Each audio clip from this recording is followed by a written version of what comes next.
Bienvenue dans le flash de 10h. Merci d'être avec nous sur RTI 1. Jeudi 3 mars, voilà 5 années jour pour jour que la marche des femmes d'Abobo a été reprimée. Elles sont 7 à perdre la vie ce 3 mars 2011. Ces femmes protestaient contre le régime de l'ancien président Laurent Gbagbo. Devoir de mémoire, nos reporters sont allés à la rencontre des victimes de cette date noire. Abobo, 3 mars 2011. Plusieurs centaines de femmes sont réunies pour une marche pacifique. Elles sont sorties pour protester contre le régime du président sortant Laurent Gbagbo et crier la victoire du candidat Alassane Ouattara à l'issue de la présidentielle 2010. Des coups de feu sont tirés sur la foule. 7 femmes sont abattues. À terre, de nombreux blessés. 5 ans plus tard, nous sommes allés pousser les portes de ces femmes. Nous avons marché dans les pas de leur histoire.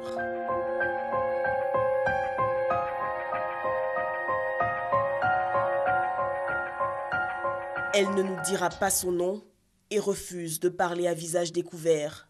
Les souvenirs du drame, elle veut les effacer. Ce 3 mars 2011, elle a perdu sa sœur jumelle. Le passé, c'est le passé, je ne veux plus en parler. Plus loin, dans une cour du quartier Sinécool, réaction identique. L'on veut tourner la page, mais les souvenirs restent vivaces. On est parti beaucoup. Arrivé vers Mobile, on a entendu qu'il y avait un chat qui venait. Donc nous on pensait que c'était pour venir nous aider à la marche quoi. Bon, c'était pas ça. En même temps, on a vu les tirs venaient partout. On a vu les femmes tomber. Il y a un de notre sœurs même qui était dedans. Obi l'a touchée, elle était découpée partout. Dans la famille de la jeune Bamba dont les images ont fait le tour du monde, cette année encore des cérémonies religieuses se tiendront pour le repos de son âme. Mais les regards sont tournés vers la haie. Nous, les 7 parents, on s'est mis ensemble. Chaque année, on va chez quelqu'un. Bon, cette année, ils sont organisés pour moi-même. Donc, cette année, c'est chez moi ici. Ça va aller. La funéraille, le 3 mars. De l'amertume, pourtant, a jailli l'espérance. Aujourd'hui, 5 ans après, la vie a muselé les jours de deuil. Pardonner et tourner la page. La mort de ma soeur, ça m'a fait très très mal. J'étais ma seule soeur. Mais j'ai pardonné à cause de mon bébé. Mon deuxième bébé, j'ai pardonné. J'ai fait ma vie avec ça. Plus le temps dure, les gens essayent d'oublier, pardonner. Bon, on passe à autre chose quoi.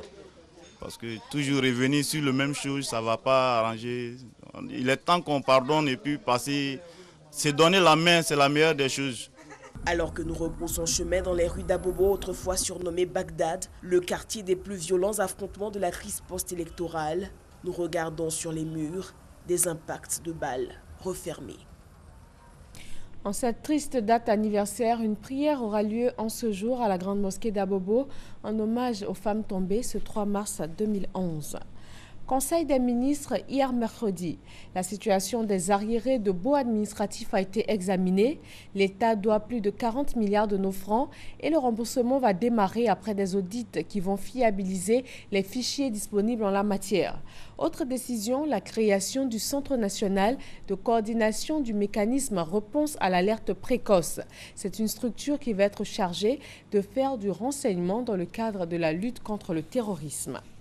La guerre civile au Soudan du Sud a fait au moins 50 000 morts depuis 2 ans. 2,2 millions de réfugiés et de déplacés. La famine se profile d'ici quelques mois. Les Nations Unies ont déploré le mois dernier que les massacres et les déplacements de civils se poursuivent malgré la signature en août dernier d'un accord de paix entre le président Salva Kiir et son ancien vice-président Riek Machar. Ban Ki-moon est arrivé hier, mercredi, à Ouagadougou. Pour cette 3e visite au Burkina Faso, le secrétaire général des Nations Unies a félicité les Burkinabés pour la gestion réussie de la transition qui s'est achevée par des élections dont les résultats ont été acceptés par tous les acteurs. 5 terroristes ont été tués hier lors d'affrontements avec des forces militaires et sécuritaires dans la région de Ben Guerdan, au sud, près de la frontière libyenne. Des groupes terroristes seraient entrés ces derniers jours en Tunisie depuis la Libye, selon un communiqué du ministère de l'Intérieur. L'Union européenne annonce le déblocage de 700 millions d'euros pour répondre à la crise migratoire. Une somme destinée aux États membres qui sont en première ligne face à l'afflux de migrants, notamment la Grèce, où 10 000 personnes sont toujours bloquées à la frontière macédonienne dans des conditions extrêmement difficiles.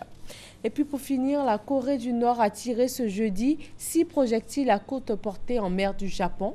C'est une réponse quelques heures après que le Conseil de sécurité de l'ONU a imposé une série de nouvelles sanctions drastiques contre Pyongyang suite à ses essais nucléaires répétés.